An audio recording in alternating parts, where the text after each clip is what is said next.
for taking time out. And sorry about earlier. I managed to get water inside my phone, so my charge lead then wouldn't charge it at all. But we're all okay now. It's sorted. Cool. Life is good. Life is good. And I put it in some rice. It's dried it out. Yeah, everything's fine. So what we're going to do, we're going to draw this yellow TVR, which you know well because it's your TVR, no? Indeed. Indeed. So what we're going to do is, you've possibly watched some of these videos and seen what I do. So I'll draw the TVR, and during that time, we'll have a chat about the car, about what you do as a job, and how you got into what you do as well. Sounds good. Does that sound all right? Yeah, no, definitely. Let's go for it. So it's called continuous cars because I put the pen down and then I draw the entire outline using, without taking the pen off the paper. Now, the cars will then feature in a book as well. So what TVR is it?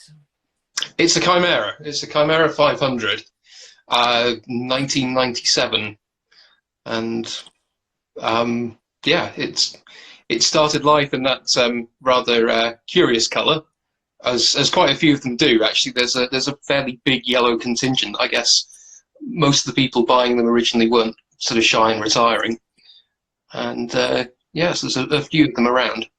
So, in terms of images, which one is your personal favourite? They're all interesting for different reasons. I kind of thought that a couple of the ones where the car's moving and there's just a little bit of movement in there might work better with, kind of as a drawing perhaps. But they're all good. I mean, which one do you like? I like that one, but equally, I quite like that one. The mountain in the back. I kind of like. Where was the mountain in the back taken? So I think this. I think you're steering me towards the motion one. So I'm gonna go for this one. Where's that Cool. taken then? So that's taken just down the road from a place called Sos del Rey Católico. I probably hideously mispronounced that, which is in northern Spain. Yes, I thought.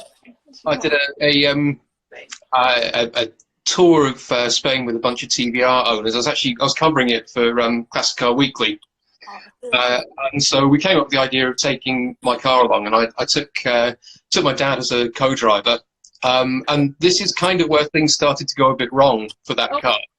Okay. Because I'd had it for about probably not even 6 months at that point. Okay. And everything appeared to be going well.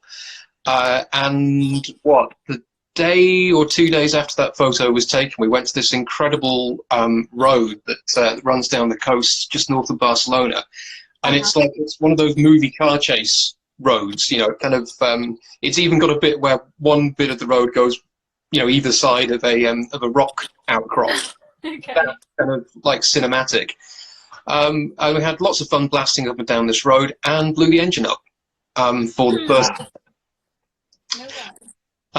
Yeah, so it's we then completed the trip in a variety of hire cars. While Can I stop you a second? So when you blow the engine up, what happens to the rest of the crew? The other TVR guys, do they wait for you? Do they keep going? Is it your mission to catch up with them, or what?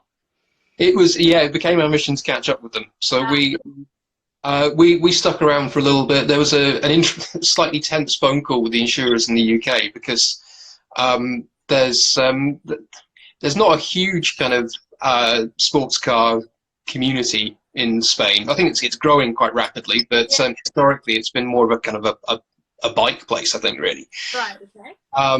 And they insisted they needed the car assessed, and not most, but a few of the people in the group, including myself, came from engineering backgrounds, and we kind of listened to it and said, that's something major gone in the bottom end. We don't want the car started or driven as part of some tractor mechanic in the mountains attempt to diagnose the problem. Mm-hmm. And that turned out to be a very unfair assessment of what the insurance company were going to do, because they stuck on a flatbed and drove it to Barcelona, and we got this. The road took us to increasingly dodgy looking parts of Barcelona, places where you really, really didn't want to leave your car. Yeah, you don't want to break down there. Yeah.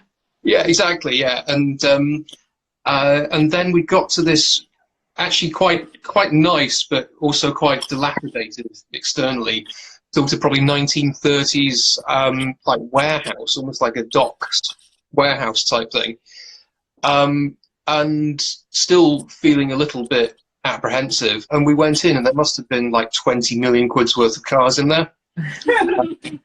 Lightweight E-types, a couple of Lamborghini A350 GTs, the early front-engine Lamborghinis, and half a dozen DB series Astons and things. And at that point, I was kind of like, okay, you can look after my car for a bit.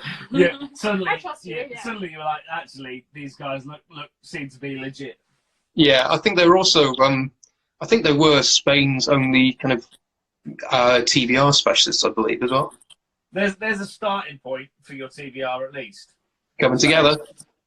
But it's going to get better. It's going to get better. So that's like the continuous one line creating the whole car. Sounds good. So what comes next?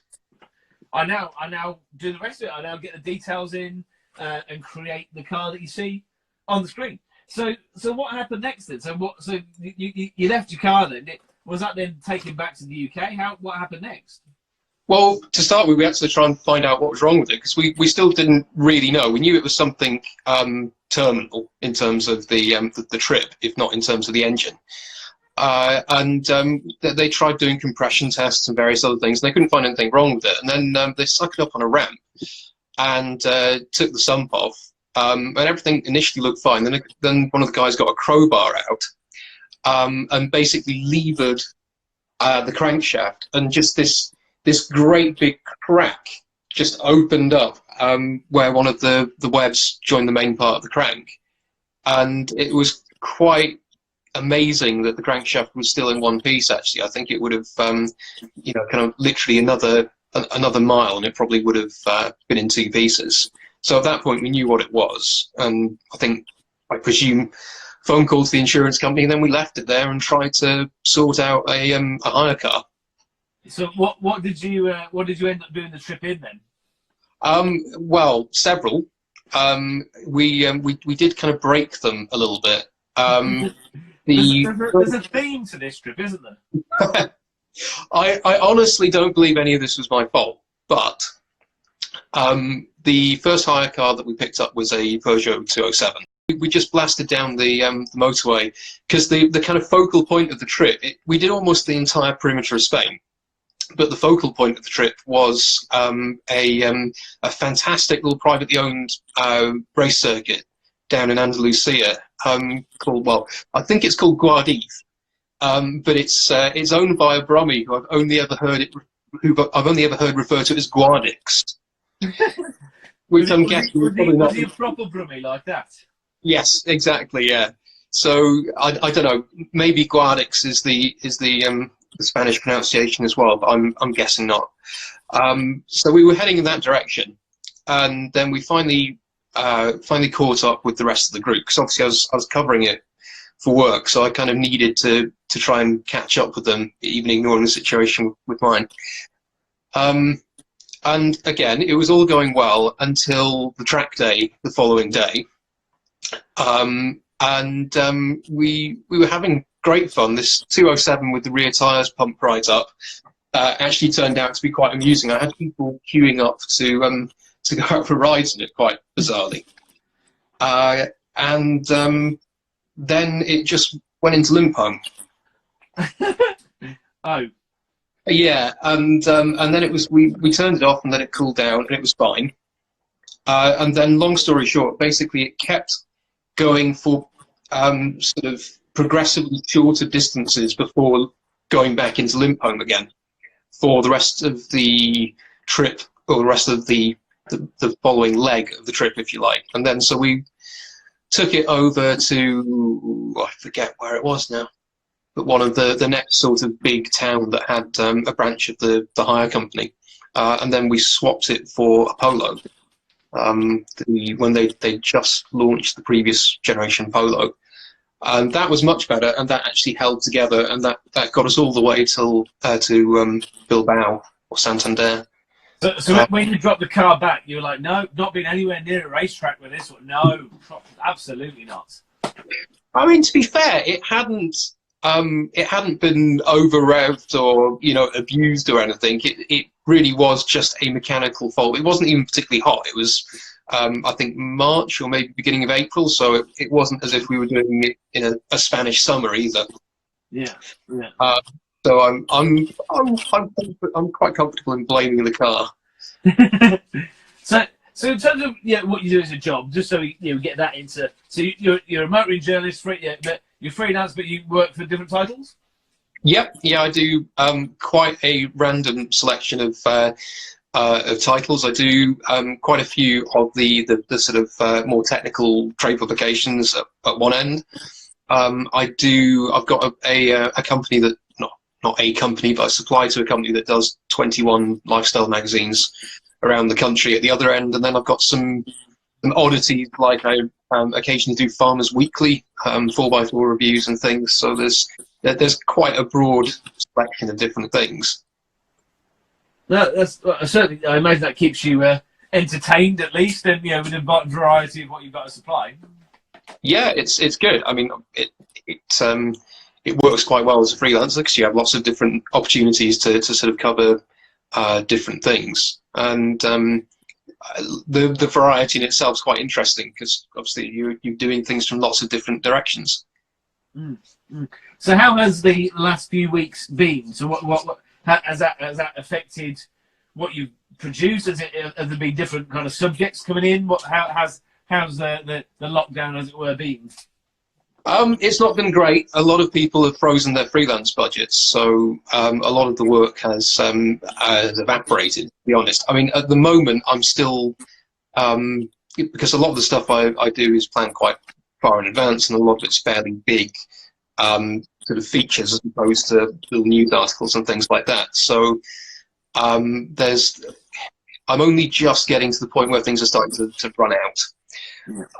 Really, and it's obviously tricky booking press cars. Well, it's impossible to book press cars and things at the moment, but I've got various things that are going on in the background. Like I'm doing, I'm a series consultant, basically a sort of fact checker / sub-editor for the supercars series and F1 series that are out in all the news agents at the moment, the sort of part work ones, which is keeping me busy. And various other things that are keeping open in the background, but it has gone a little bit quiet. Yeah, no, yeah. I mean, certainly why I started doing this is the event side of the industry is certainly not functioning. But it's been really fascinating to chat to a whole range of people, really, to find out more about them. Because normally we're on events or on press launches, and you kind of get maybe a couple of hours, or you might get a bit of time with each other, but you're generally there to drive the car. And I thought I'd start chatting to people who I've met at events and find out a bit more about what they do, how they got into it, and a bit of background, really. So how did you get into motoring journalism or even journalism as a career? Well, I'd always wanted to do something with cars, or at least since I was probably about 10 or 12 when I kind of really caught the bug. Initially I followed the family trade, which was engineering. Basically, I was, I think, the fourth member of my family on my dad's side to do an engineering degree or to go into engineering. I got about 2/3 of the way through my degree and very nearly switched to doing a journalism course instead. Because I started to come to the conclusion that I prefer to write about cars than design bits. And I kind of basically decided in the end, or bottled it, I suppose you'd say, and I stuck with what I was doing. And then I went off and worked for Ford for 3 years as a development engineer. But all the time it was just nagging me in the back of my mind that I'd rather be writing about cars. So I started doing little odds and sods for people. I had before it was sort of a done thing, really. I had a blog, not a very good one, has to be said. I just started getting a little bit of involvement with it. And then I did a series of work experience placements. I was like 24 or something at the time, so it was kind of grown up working experience. So I did Autocar, Evo, and MSN cars for I think a week for 2 of them and 3 days at the other.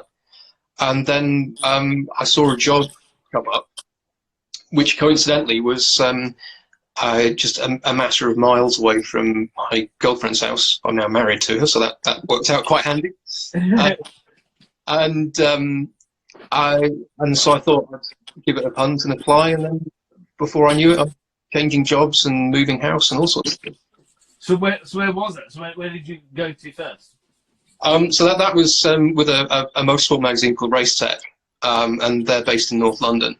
So I kind of already had upsticks from Essex to North London at that point, and so I was there for 8 years after that. So it proved to be what was, sort of could have been like the first rung on the ladder, turned out to be quite a protracted stay in the end.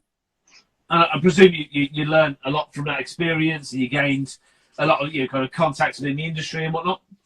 Yeah, no, it was really good. I mean, to be honest, when I look back at the stuff that I did originally, because I had no formal journalism training, I was always quite kind of good at the linguistic stuff. I guess you'd say at school, I tended to do better in the essay subjects, but fundamentally I wasn't taught in any way. And I think a lot of it was just basically having someone there to pick me up on the writing as much as anything else.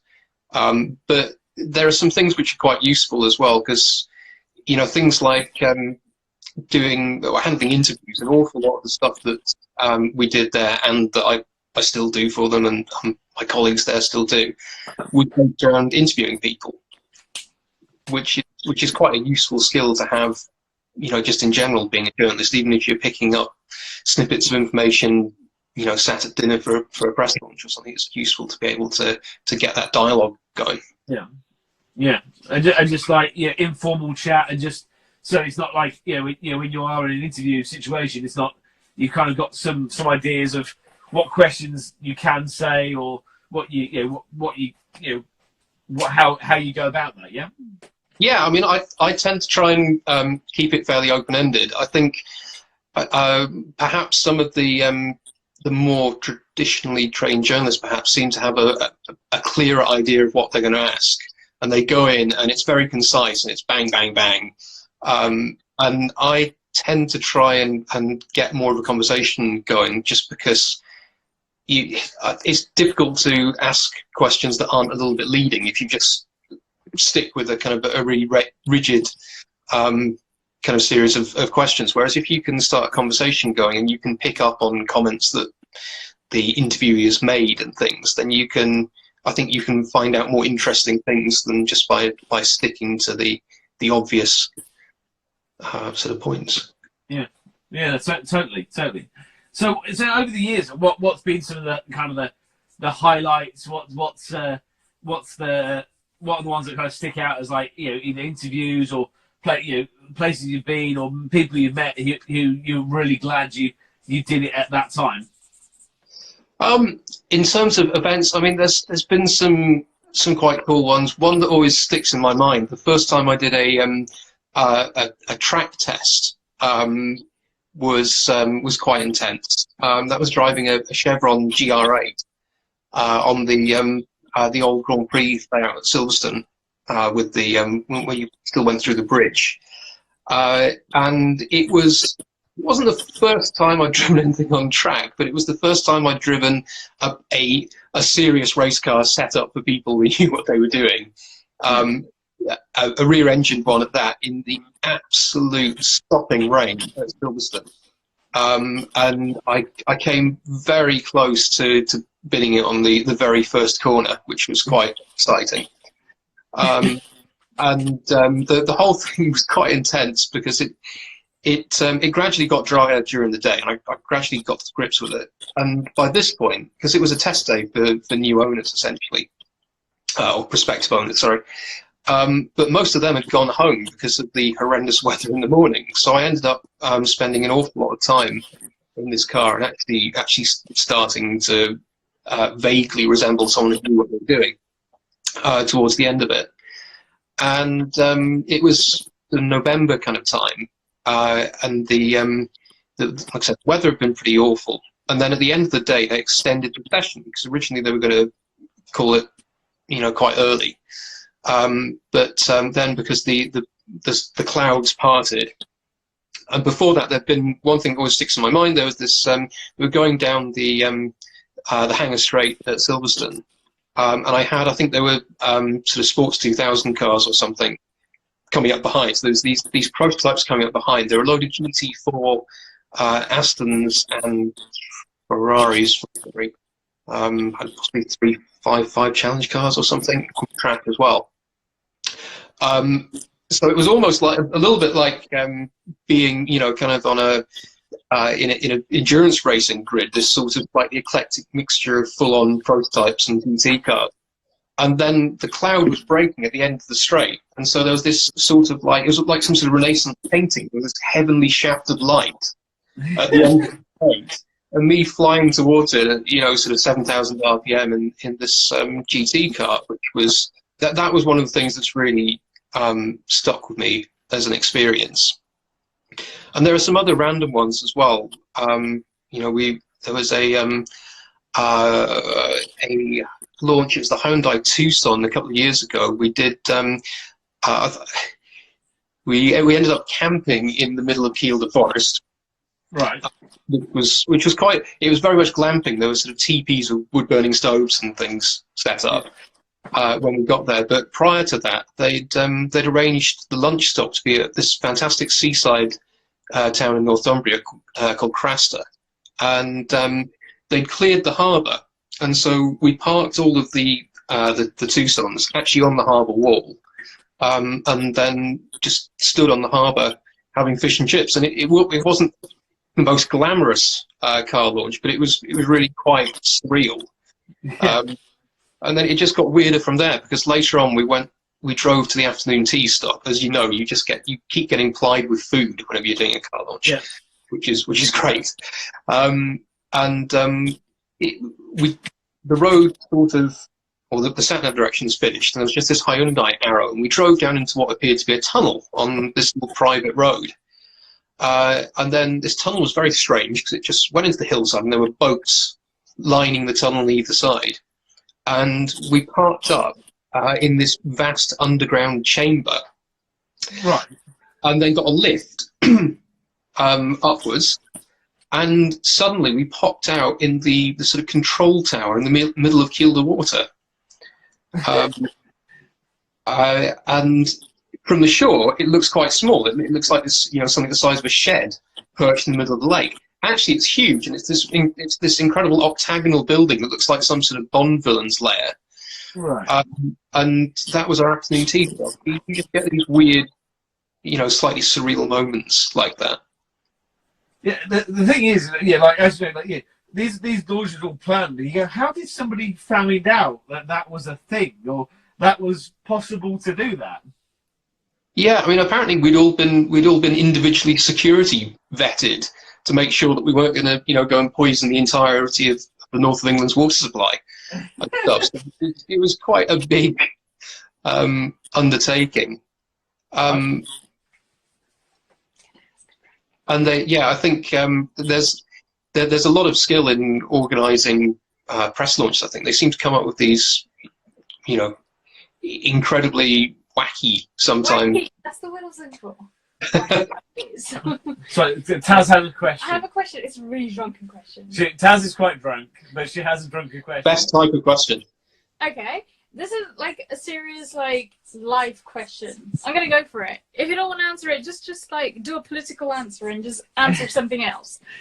What makes you excited? What makes you get out of bed every morning?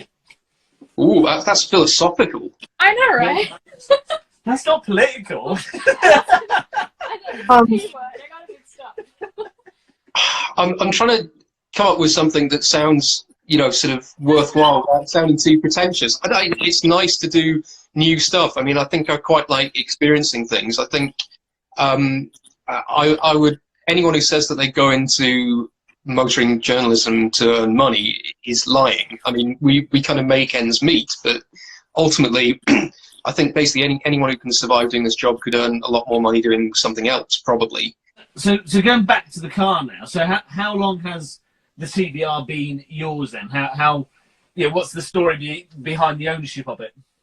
Well, I was trying to work this out earlier because I reckon I've been driving for 19 years, and I reckon I've owned about as many cars. So I reckon I've done about a car a year. And the TVR is a total exception to that because I've had that since 2010, about November kind of time, 2010.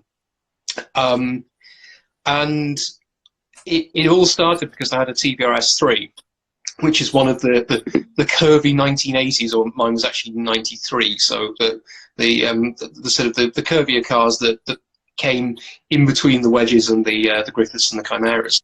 Yeah. And I absolutely loved that. And I ended up doing quite a few track days, and I sold it with gritted teeth because it was quite a smart kind of road going example, and I was getting serious enough that the next thing to do would have been to look at fitting a cage and bigger brakes and all sorts of stuff. And I thought, this is silly. I'm going to destroy quite a nice road going example to turn it into a track car. I won't do that. I'll go and buy a proper track car instead. So I went and bought a Caterham, which was great for kind of half an hour on a sunny Sunday.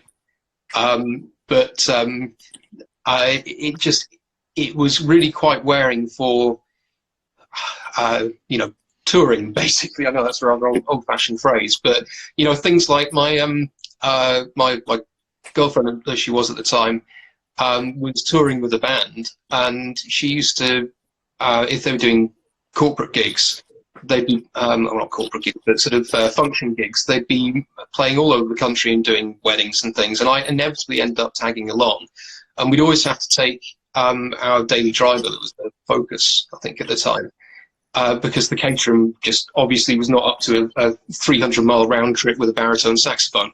Yeah.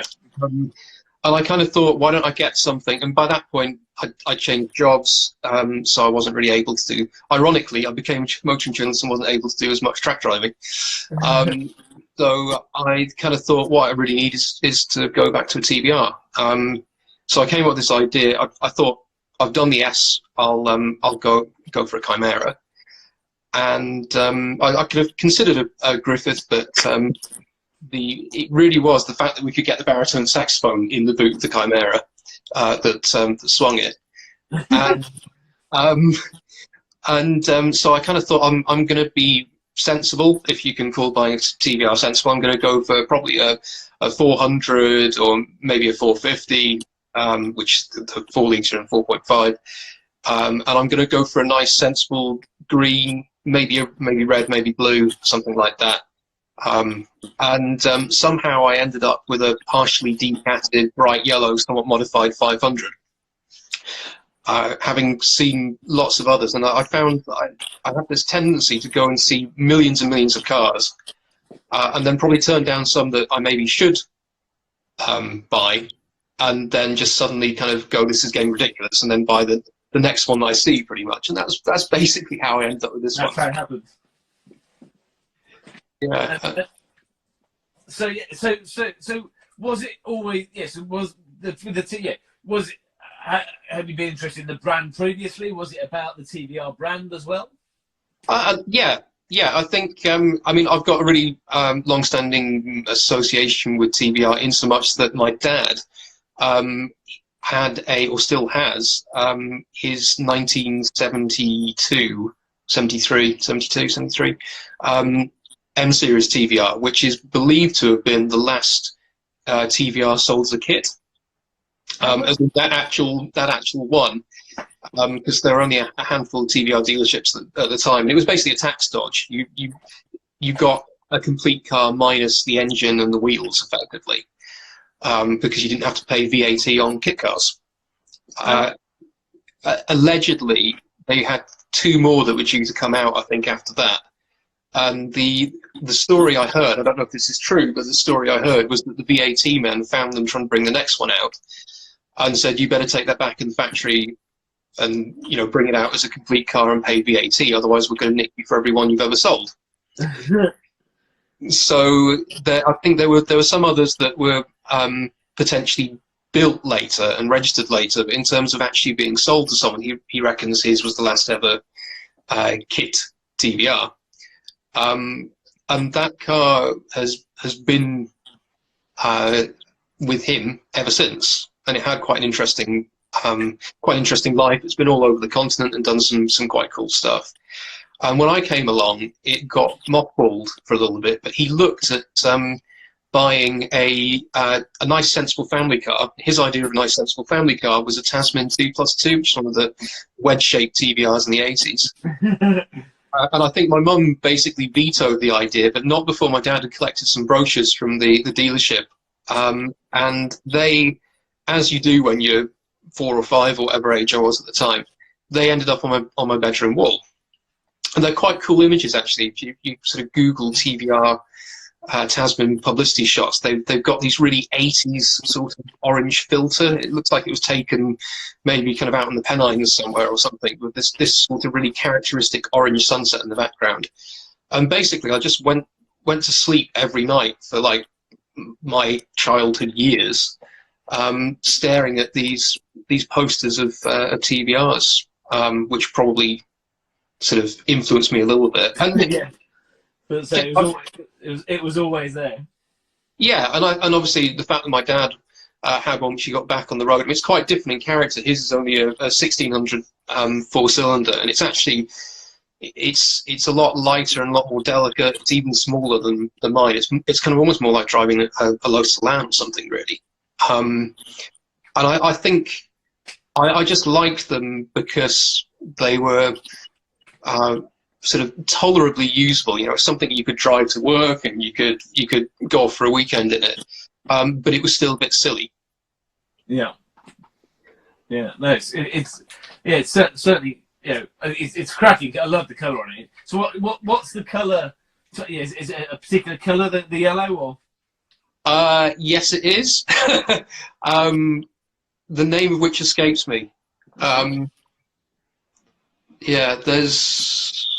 No, I'm not quite sure which one it is, and I've got a feeling that TVR might have done 2 different shades, actually. I think the very first sort of modern, as in Peter Wheeler era TVR I ever saw, I remember when I was probably about 10, going on holiday to the Lake District, and we saw what must have been one of the very, very first Griffiths. In fact, I'm pretty sure it was one of the press cars, because I think I've tracked down a photo of that exact car, and it was a yellow Griffith in the same colour as my Chimera. I just remember sat at the far end of Derwentwater at the marina there. They might even be doing a photo shoot. It was quite a lifestyle kind of location. Yeah, yeah. Well, so in terms of where people can find your work, and you know, obviously you're on Twitter, and so what are all your social handles? So Instagram, I am at Chris Pickering me, as in Chris Pickering ME. That's not as self-possessed as it sounds. It was when I was going freelance. I looked around and they were doing websites at the time that were .me, and I thought I was going to get one of those, which is why it's that. So yeah, Chris Pickering me on Instagram.